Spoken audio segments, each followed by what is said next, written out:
Nuovi sindaci a Sciacca e Villafranca Sicula, gli esiti del ballottaggio, Castellino bis nominata la giunta a Palma di Montechiaro.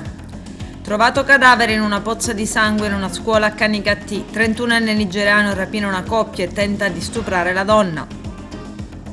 Vuole comprare girgenti acqua idrotecne e dà ultimatum ad Armenio, il nuovo direttore ha 30 giorni per insediarsi. Basket, la Fortitudo pensa al futuro, a riorganizzarsi per il ritorno in Serie A2. Querelle sull'esseneto tra il presidente dell'Acragas Deni e l'amministrazione rappresentata dall'assessore al ramo Ciulla.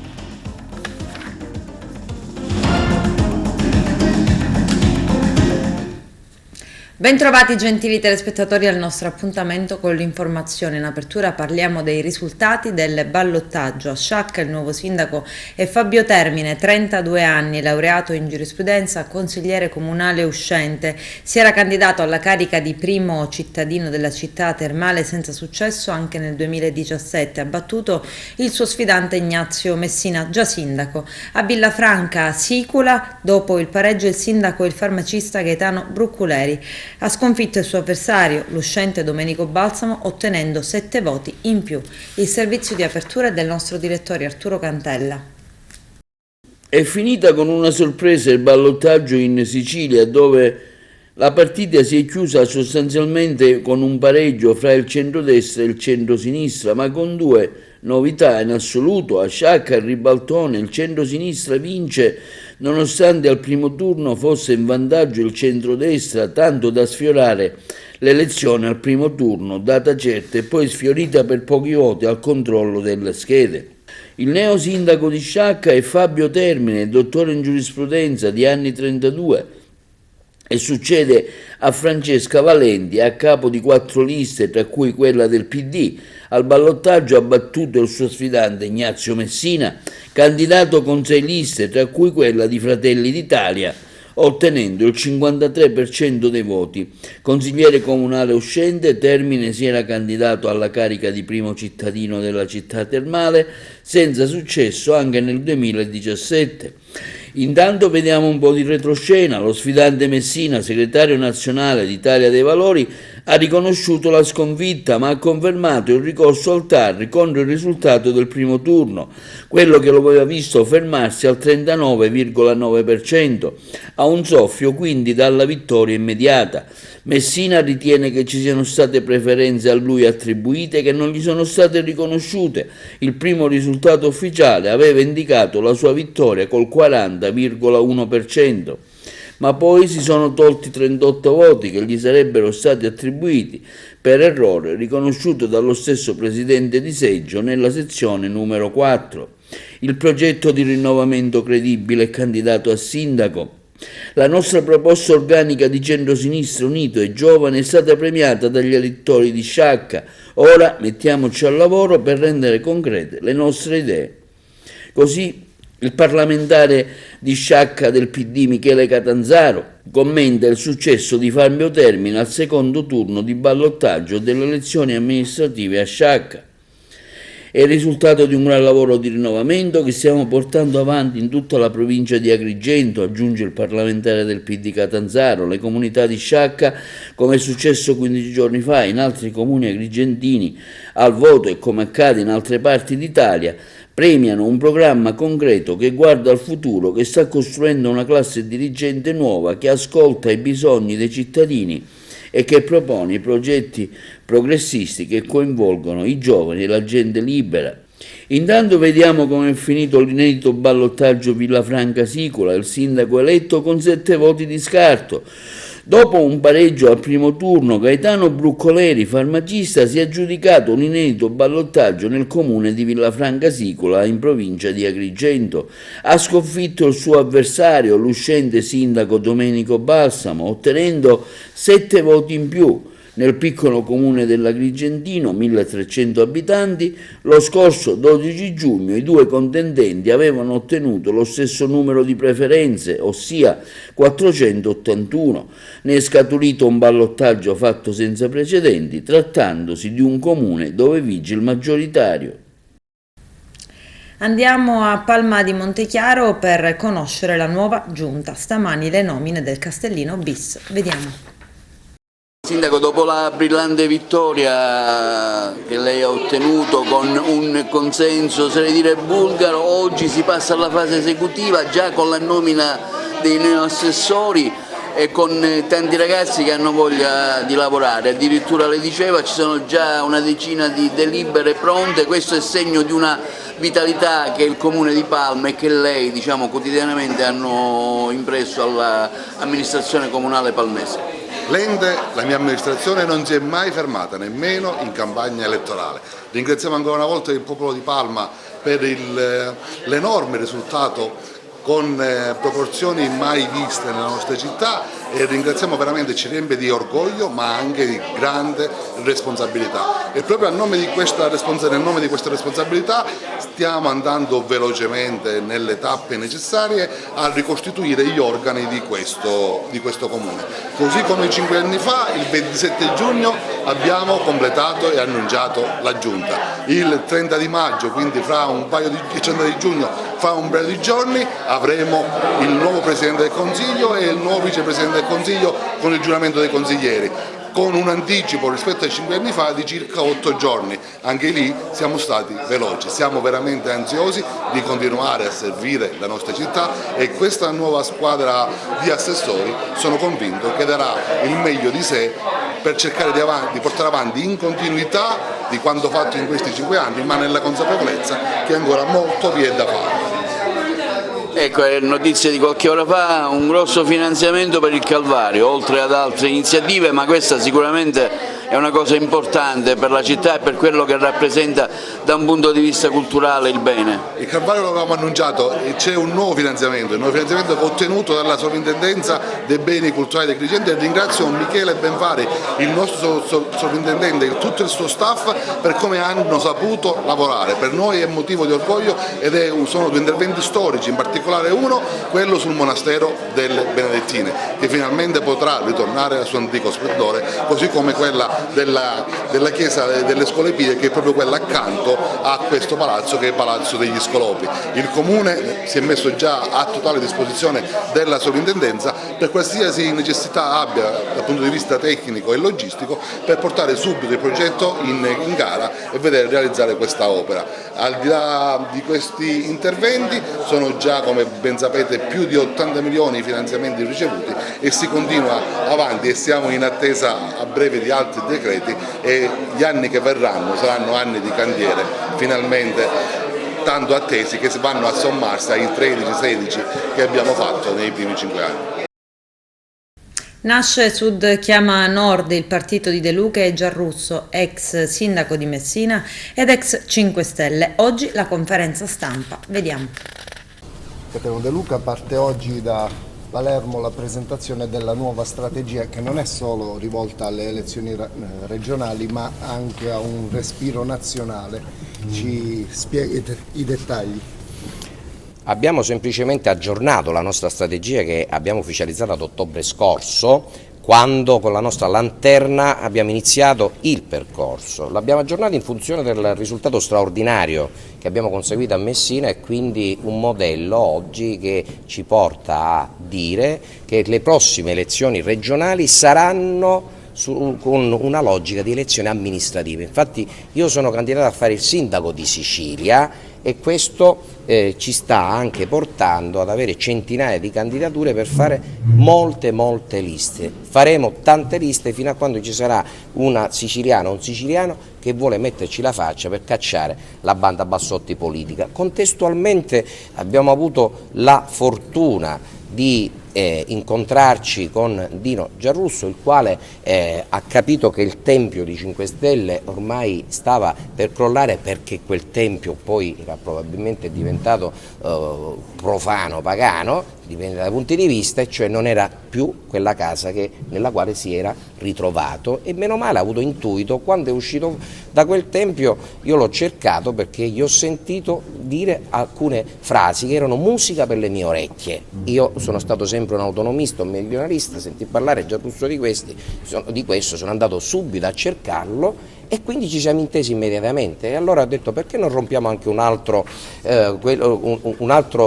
principio che spesso caratterizza noi siciliani, l'individualismo?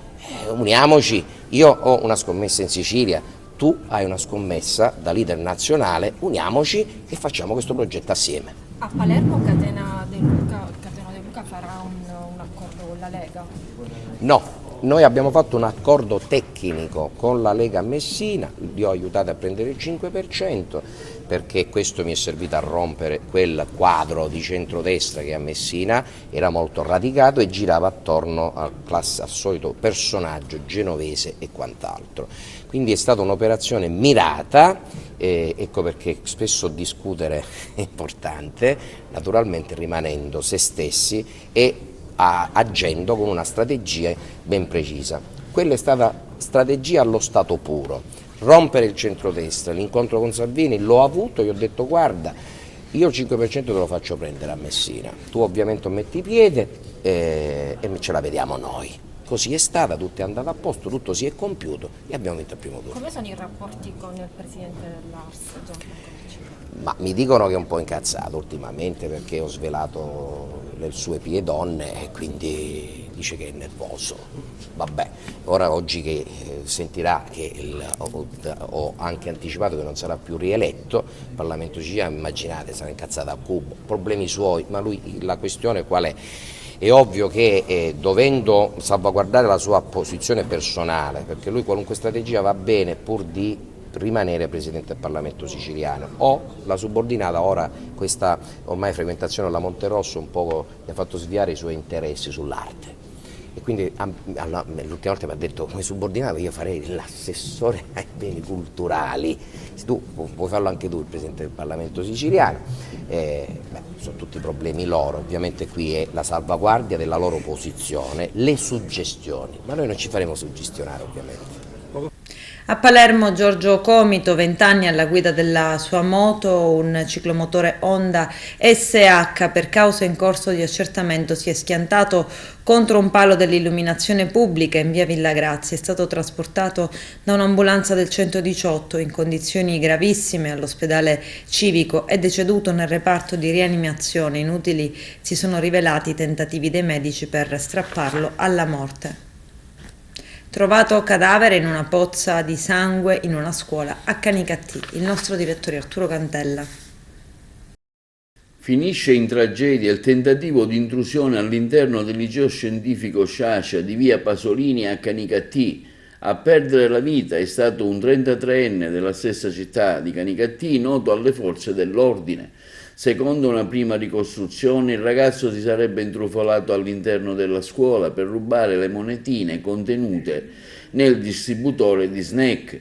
Dopo averle scavalcato il cancello, ha mandato in frantumi il vetro della bussola del distributore, procurandosi una profonda ferita al braccio che gli avrebbe fatto perdere i sensi ed è rimasto a terra non riuscendo più a rialzarsi. Da qui la morte immediata per dissanguamento. Canicattì. A fare la scoperta è stato il personale scolastico. Alla riapertura dell'istituto immediatamente sono stati fatti intervenire i carabinieri della compagnia di Canicattì e 2 ambulanze del 118, però ormai era troppo tardi, per lui non c'era più nulla da fare. Un pregiudicato 31enne di origine nigeriana rapina una coppia e tenta di abusare della donna mentre il fidanzato era andato a reperire del denaro da consegnargli. È quanto ricostruito dai carabinieri della compagnia di Messina. Secondo gli investigatori l'uomo si è reso responsabile di un'imboscata ai danni di una coppia di giovani che erano andati al mare a San Ranieri nel Messinese. La coppia è stata aggredita alle spalle da un uomo di colore nero con in mano un martello che ha sottratto ai due le macchine fotografiche dalle mani. Poi il nigeriano, approfittando dell'assenza del ragazzo corso a reperire del denaro da consegnargli, ha strattonato la donna in un affanfratto tentando di abusarne sessualmente. L'AICA, azienda idrica dei comuni agrigentini, è interessata ad acquistare per intero il ramo d'azienda riconducibile al precedente gestore Girgenti Acque alla società Idrotecnie. Inoltre pone un ultimatum di 30 giorni al suo nuovo direttore generale dell'Assemblea dei Soci Domenico Armenio, che tarda ad insediarsi. Vediamo. Il Consiglio di amministrazione, nella seduta del 24 giugno scorso, su proposta del Presidente Geraldino Castaldi, a parziale modifica di una precedente iniziativa di atto di indirizzo già presentata, ha deliberato di manifestare alla curatela fallimentare l'interesse dell'AICA, la società di gestione idrica Agrigentina, ad acquistare per intero il ramo di azienda riconducibile al precedente gestore, cioè Girgenti Acque, e alla società Idrotecn, chiedendo alla curatela stessa di formulare al riguardo una propria offerta non vincolante per l'AICA. Si tratta di una manifestazione di disponibilità, spiega il presidente Castaldi, che se accolta consentirebbe di chiudere con soddisfazione di tutti una vicenda estremamente complessa anche per i risvolti legati alla gestione del personale, per i condizionamenti alla gestione finanziaria della società e inoltre verrebbe così accolto l'invito dell'Assemblea dei Soci di chiudere il contratto di affitto. Intanto, sempre in merito alla gestione dell'AICA, arriva l'ultimatum per l'ingegnere armenio, 30 giorni per insediarsi alla direzione. Per superare le attuali difficoltà burocratiche, come nuovo direttore generale di AICA, il CDA della società consortile ha deciso con propria deliberazione di tracciare una deadline per uscire dall'attuale situazione di impasse, nel frattempo individuando un direttore generale temporaneo nella persona dell'ingegnere Francesco Fiorino. Nei giorni scorsi era stato il presidente Alfonso Provvidenza a sollecitare la Regione affinché trovasse una soluzione nell'immediato all'attuale stato di cose, soluzione che evidentemente non è arrivata e non arriverà. La decisione, dice la nota stampa, nasce dalla consapevolezza maturata dall'esperienza fino ad oggi vissuta che le problematiche in questo particolare momento sono talmente tante e complesse e che si sovrappongono alle continue emergenze giornaliere, tutte da affrontare e da risolvere contemporaneamente nel più breve tempo possibile, da rendere improcrastinabile e decisivo mettere a disposizione dell'azienda consortile che distribuisce l'acqua e del suo direttore generale o pro tempore o di ruolo tutte quelle energie positive presenti in chi ha a cuore l'AICA, intesa come simbolo dell'acqua pubblica, dai sindaci alla consulta, ai sindacati e in particolar modo anche le competenze e le esperienze di ciascun consigliere, in ossequio ai principi che hanno ispirato l'Assemblea dei Soci con la nomina di questo CDA, in condizioni di pari autorevolezza professionale e senza incomprensioni o condizionamenti. A Licata i carabinieri hanno arrestato ai domiciliari per resistenza e violenza a lesioni a pubblico ufficiali un uomo di 24 anni, AB, queste sono le iniziali del nome, che non ha obbedito all'alta dei militari e per evitare il controllo alla guida del suo ciclomotore un'Honda ha investito 2 carabinieri e poi si è schiantato contro un'automobile Fiat Punto. È stato trasportato in ospedale a Licata, soccorsi anche i carabinieri, prognosi fino a 8 giorni. Ad Agrigento, nel centro cittadino, un agrigentino di 54 anni è stato sottoposto a un controllo ordinario da parte dei carabinieri e lui si è scatenato in escandescenze, invendo e minacciando i militari. Vi sparo, vi ammazzo, vi aspetto più tardi, tanto prima o poi ci incontreremo. E ha tentato anche di arraffare per il collo un carabiniere. È stato arrestato ai domiciliari per resistenza e minaccia a pubblico ufficiale. Il tribunale ha convalidato l'arresto, gli ha restituito la libertà in attesa del giudizio per direttissima il 12 luglio. Gli è stato imposto l'obbligo di presentazione alla polizia giudiziaria per la firma. Ad Agrigento, in via Dante, 2 immigrati del Senegal si sono azzuffati, forse a causa di un debito non pagato. Uno dei 2 avrebbe utilizzato una catena in ferro per colpire l'altro. Ecco perché i carabinieri lo hanno denunciato a piede libero alla procura per il reato di porto di armi o oggetti atti ad offendere. A Casteltermini, durante la sfilata della sagra del Taratatà in piazza Duomo, un uomo di 26 anni ha litigato con la fidanzata, ha scagliato un violento pugno contro la vetrata di un locale spaccandole e ha subito gravissime ferite al braccio destro. Prima è stato trasportato all'ospedale di Agrigento e poi in elisoccorso al Sant'Elia a Caltanissetta per le cure del caso. A Palma di Montechiaro i carabinieri hanno sorpreso a urinare in strada un bracciante agricolo di 66 anni. Lui è stato denunciato oltre che sanzionato perché ha reagito con ingiurie, minacce e botte a un militare, costretto a ricorrere alle cure dei medici dell'ospedale di Licata. Strage di Ustica, dopo 42 anni ancora nessuna verità. Vediamo. We have a problem with an aircraft and we should speak to somebody. Have you got any other number to call? Just a minute. I have to reach somebody home. If the aircraft has crashed, there'll be 81 persons dead. So I think it's important enough to call somebody. Okay, just a minute, please. One more. C'era un'esercitazione? C'era un'esercitazione in giro? Americana? Alle 10:30, alle 15:00, la patruccia arrivava. Fino a che ora? Alle 10:00. Aveva sentito quel pop via, c'è il pop, un'ora e mezzo d'autonomia. Quanto? 2 ore e mezzo. L'autonomia. E il tempo di volo quant'era? Il tempo di volo 75 minuti, il volo era tempo per me. Adesso 1808, 1908, 2008, 2008, 2038 e ci siamo, sto scalendo adesso. Avete avuto qualche contatto del Sigonella? No, nessun contatto.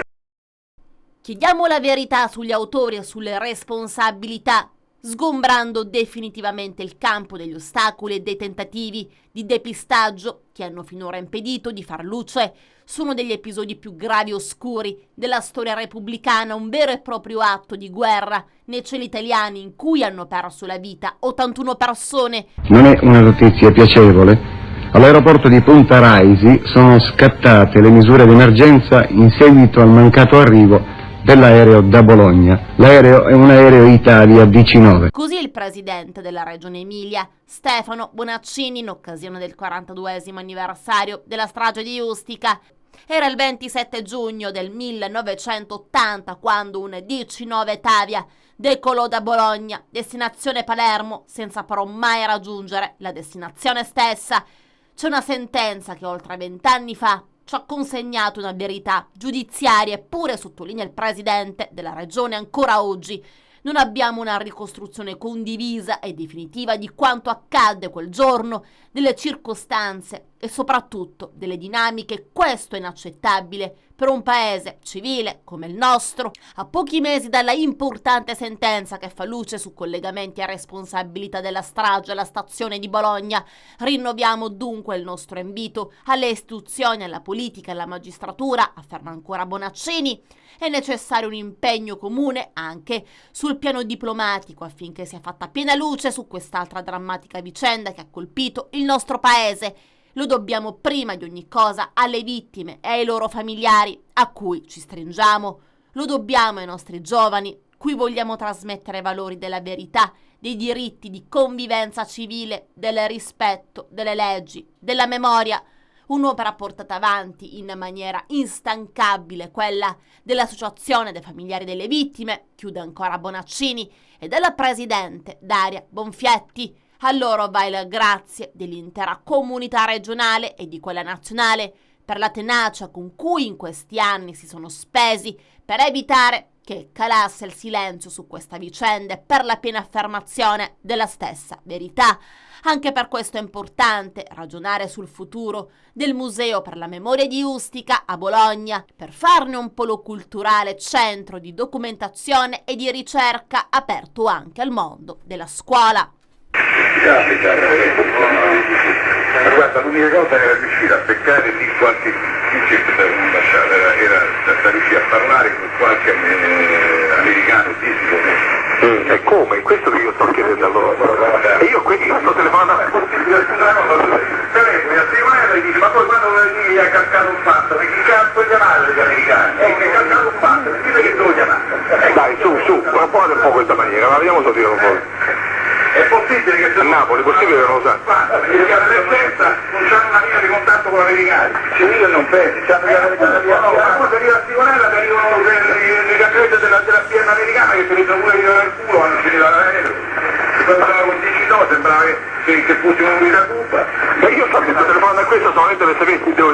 Ma mi rispondi? Gli attacchi, andiamo avanti, un numero, Vabbè, le educazioni americani, come li contattate?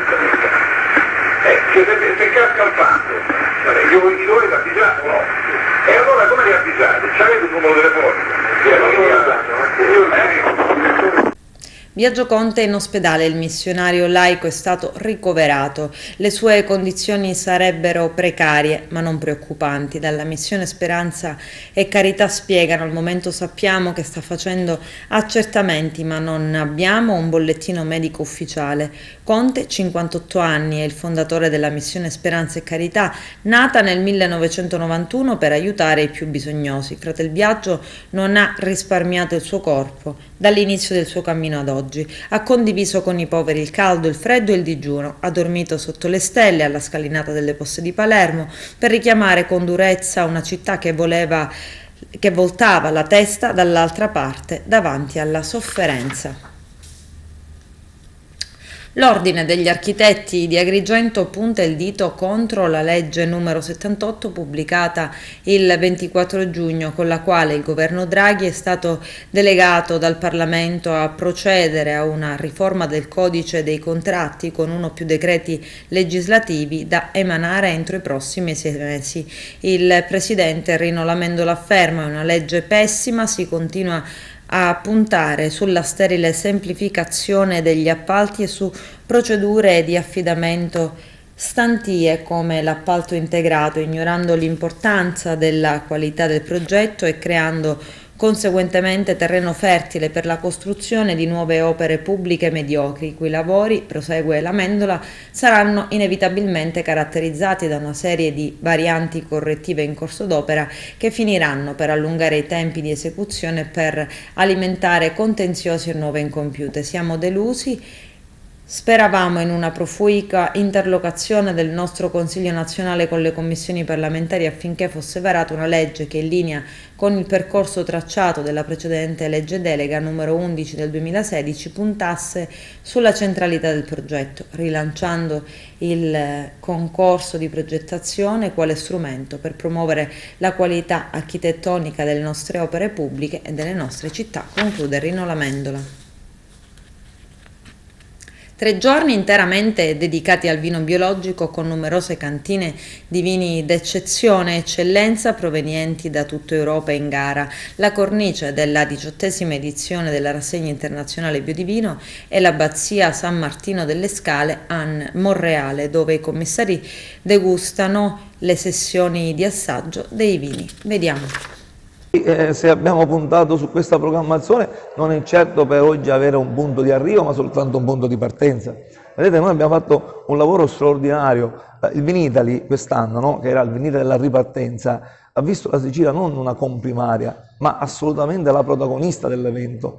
Vi ricordo che le conferenze stampa con le quali è stato ripresentato il rilancio del Vinitaly sono state 2, una a Roma e una a Palermo, proprio perché non ci può essere vino, non ci può essere storia, cultura, tradizione della viticoltura se la Sicilia non è protagonista.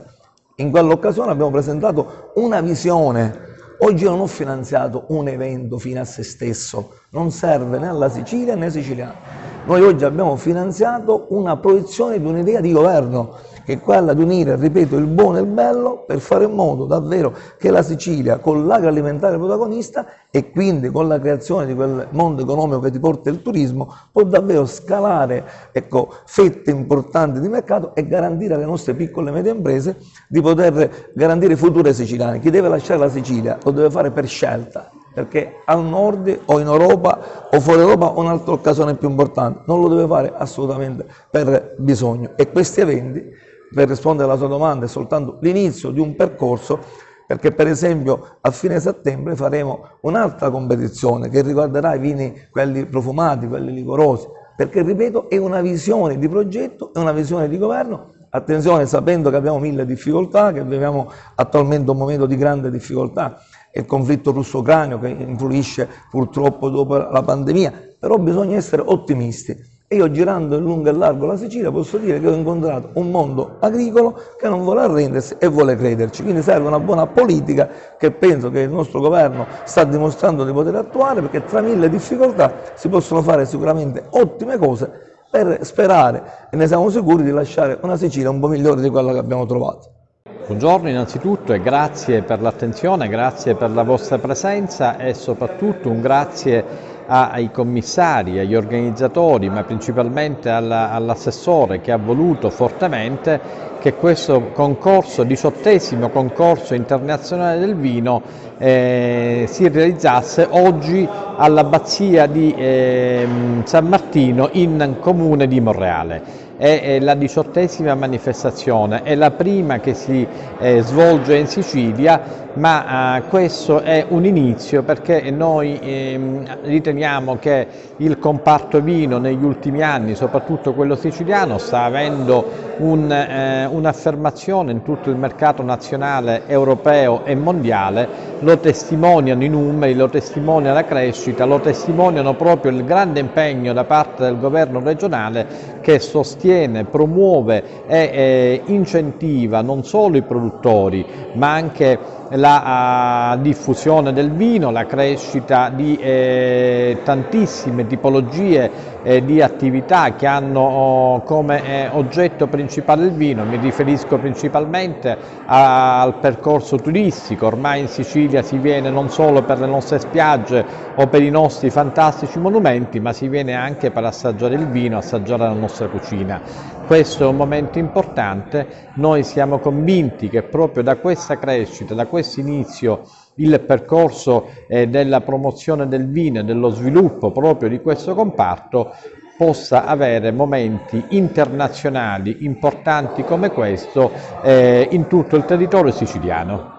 L'obiettivo di questo premio è quello di alzare l'asticella della qualità dei vini biologici italiani e internazionali, che già è abbastanza alta. Lo è nel mondo, lo è in Italia e lo è anche in Sicilia, che ha l'onore di rappresentare una buona porzione del vino prodotto in Italia, circa il 27%. Questo rappresenta anche una buona opportunità culturale di offrire un modello di sostenibilità e di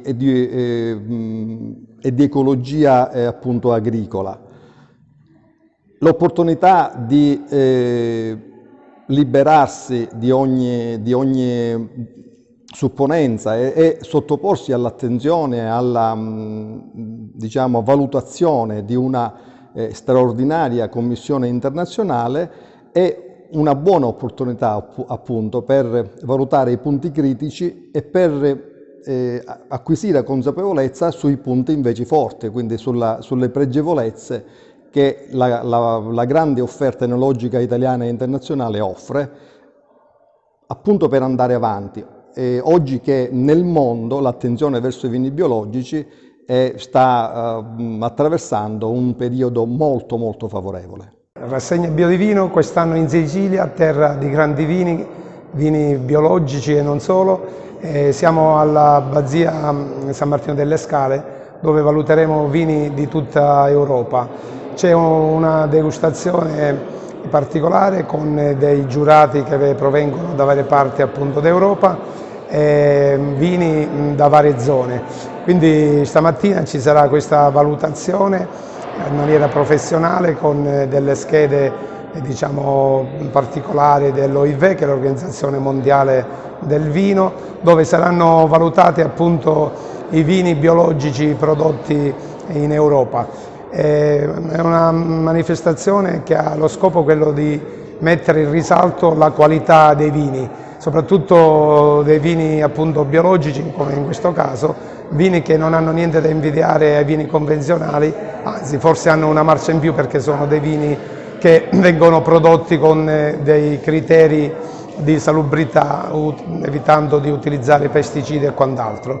Una volta, quando si parlava di vini biologici, si parlava di vini che non avevano caratteristiche di pregio, e devo dire che ora con l'avvento della tecnologia i vini che si assaggiano sono vini di grande spessore che non hanno niente da invidiare ai vini convenzionali.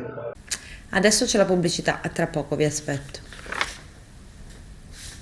Sono stati ufficializzati dal presidente del Centro Artistico Culturale Lina Urso Gucciardino di Favara i nomi degli insigniti dei premi speciali della 23esima edizione del Premio di Arte e Cultura Siciliana Ignazio Buttitta. Accanto al concorso letterario, nel corso degli anni sono stati inseriti anche i premi speciali destinati ai siciliani che si sono particolarmente distinti nel campo lavorativo, sociale, artistico, sportivo, culturale e del volontariato, oltre che del giornalismo. I premiati dell'edizione 2022 sono la memoria di Salvatore Urso, presidente del gruppo comunale Aido di Favara, Domenico Centamore, attore protagonista di Macari, Tom Sinatra, musicista virtuoso della chitarra, Lorenzo Reina, artista pastore, creatore del teatro Andromeda, Salvatore Fazio, giornalista Rai, Salvatore Marullo, collezionista di strumenti di comunicazione, radiostoriche e strumenti musicali, Giuseppe Cacoccio, l'architetto virtuoso della fotografia, Franco Fasulo, artista poliedrico pittore. La cerimonia di consegna dei premi speciali si svolgerà contestualmente alla premiazione dei poeti e degli scrittori che hanno vinto le varie sezioni domenica prossima 3 luglio al Tempio di Giunona d'Agrigento alle ore 20. L'ingresso è gratuito.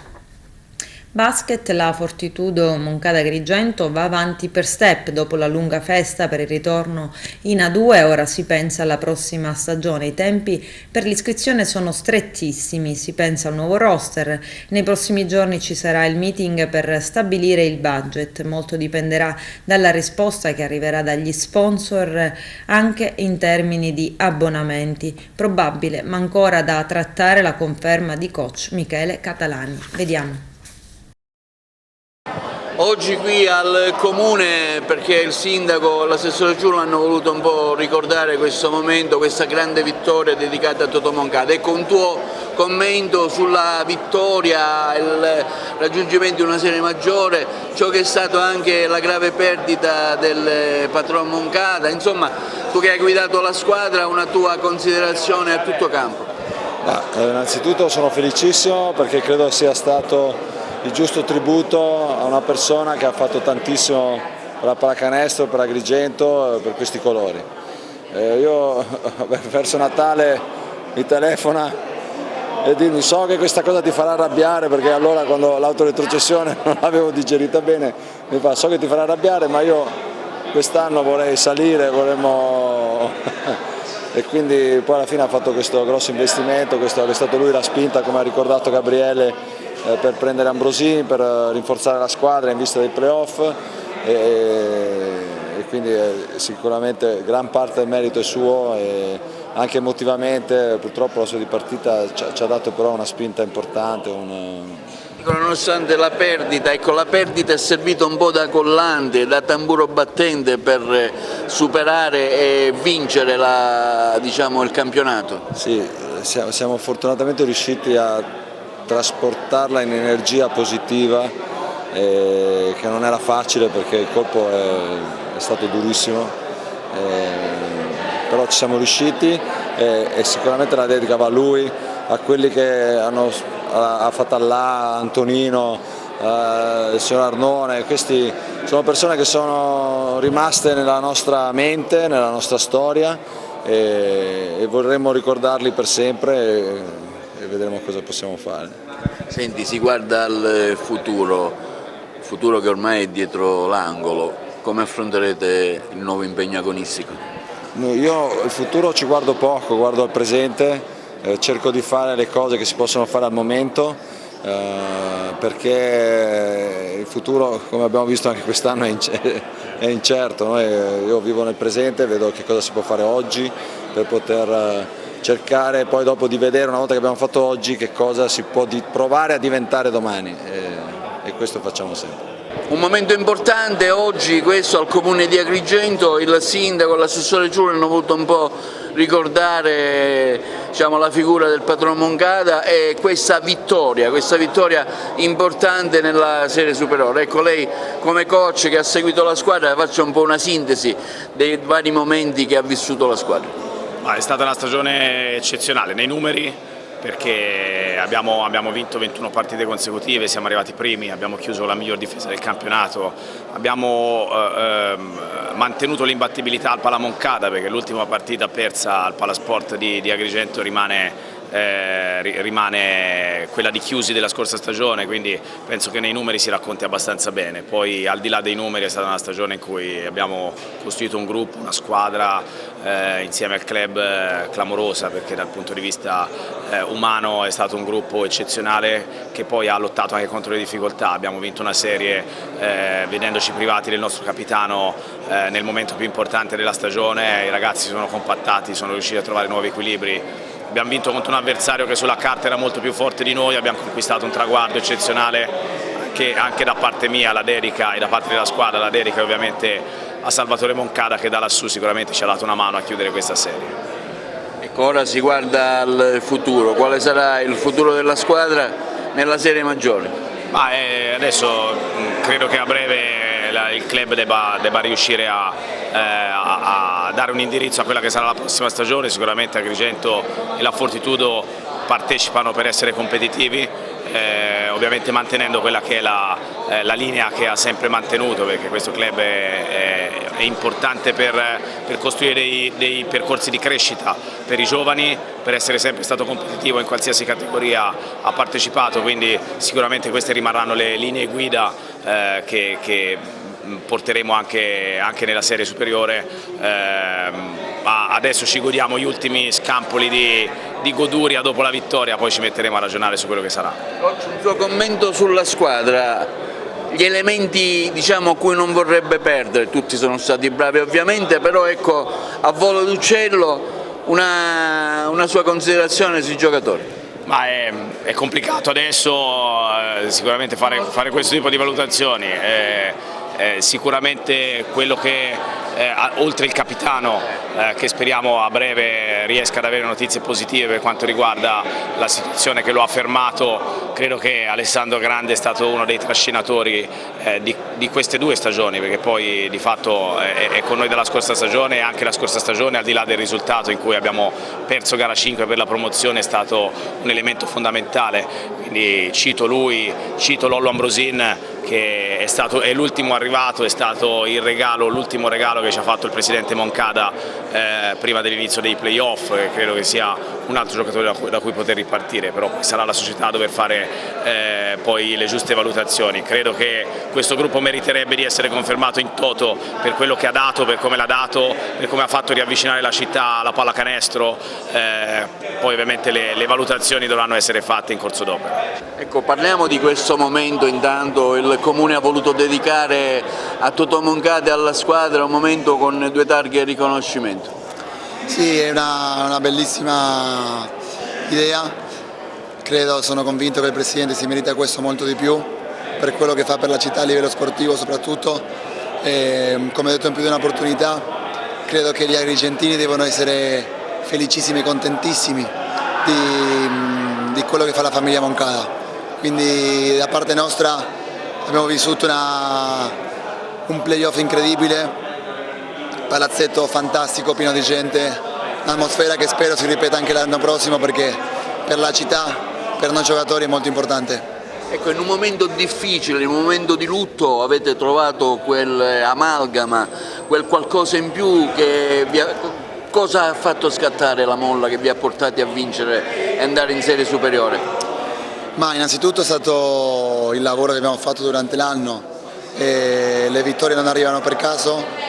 Siamo stati una squadra molto unita sin dall'inizio, molto ben allenata, uno staff che ci ha allenato molto bene, una società che ci ha fatto stare molto tranquilli, che ci ha trasmesso sempre serenità, al di là delle cose che sono successe durante la stagione. Niente, la squadra si è compattata ancora di più, poi la società ha deciso di fare un acquisto importante, ci ha permesso di avere più qualità, e niente, poi quando iniziano i playoff la grinta aumenta, e poi, come ho detto poco fa, con l'aiuto del nostro pubblico siamo riusciti a dare qualcosa in più. Senti, come si guarda ora al prossimo campionato, il prossimo impegno, una serie superiore, un impegno maggiore, ecco, come lo affronterete? Ma intanto credo che a breve la società inizierà a capire che tipologia di squadra vogliono fare, un campionato completamente diverso dove ci saranno degli americani, quindi un roster praticamente nuovo, e niente, bisogna capire anche che tipo di budget ci sarà, sicuramente le spese sono diverse. Ora è un lavoro importante per Cristian Magli, per il Presidente, per il nostro allenatore, quindi vediamo cosa riescono a fare. Si litiga per far pace a meno di una settimana dalla conferenza stampa animata dai toni accesi convocati dal presidente dell'Acragas Giuseppe Deni, alla quale ha partecipato l'assessore comunale allo sport di Agrigento Costantino Ciulla. Tra i due sembra essere tornato il sereno. Nel corso del suo intervento Giuseppe Deni aveva rassegnato le proprie dimissioni da presidente, ha manifestato ai giornalisti e ai tifosi il proprio disappunto nei confronti dell'amministrazione comunale, rea a suo dire di aver mostrato disinteresse nei confronti dell'Acragas e a un certo immobilismo rispetto alla richiesta avanzata dallo stesso presidente biancazzurro di avere in affidamento l'impianto sportivo. Vediamo. Assessore, ecco, con l'occasione qualche scintilla in casa Acragas durante la recente conferenza stampa. Cosa è successo e quale sarà il futuro e i rapporti fra il comune di Agrigento e l'Acragas Calcio? Assolutamente nessuna scintilla, se non l'occasione di chiarire anche alcuni punti e le posizioni dell'amministrazione e della società. L'altro giorno io mi sono recato, come ritenevo essere doveroso, mi sono recato alla conferenza stampa convocata dal Presidente Deni,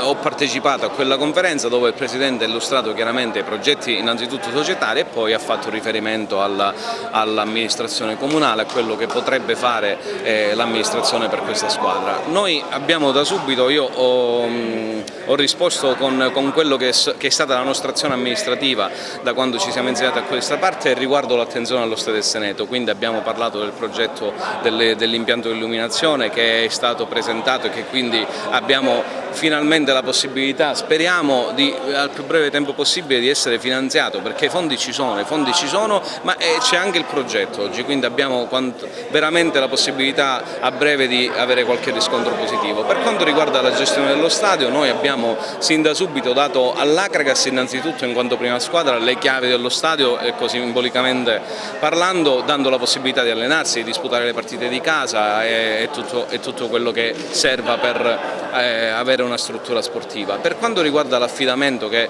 la società chiede da tempo, l'amministrazione, fatte le dovute valutazioni, perché ripeto, lo ribadisco, il comune non è un comune che vuole esternalizzare tutti gli impianti se non portarli a reddito, e nel caso in cui constatiamo la necessità di esternalizzare il servizio procederemo al bando di gara. È questa la strada che evidentemente dobbiamo intraprendere e lo faremo a breve, quindi a giorni ci sarà possibilmente già l'avvio di un avviso di una manifestazione di interesse per fare una gara per gestire lo stadio, che deve seguire i principi secondo il decreto 50 del 2016 che prevede una gara di evidenza pubblica. Con questo è tutto, termina qui l'edizione del telegiornale. Grazie per la gentile attenzione e per essere stati con noi. A presto.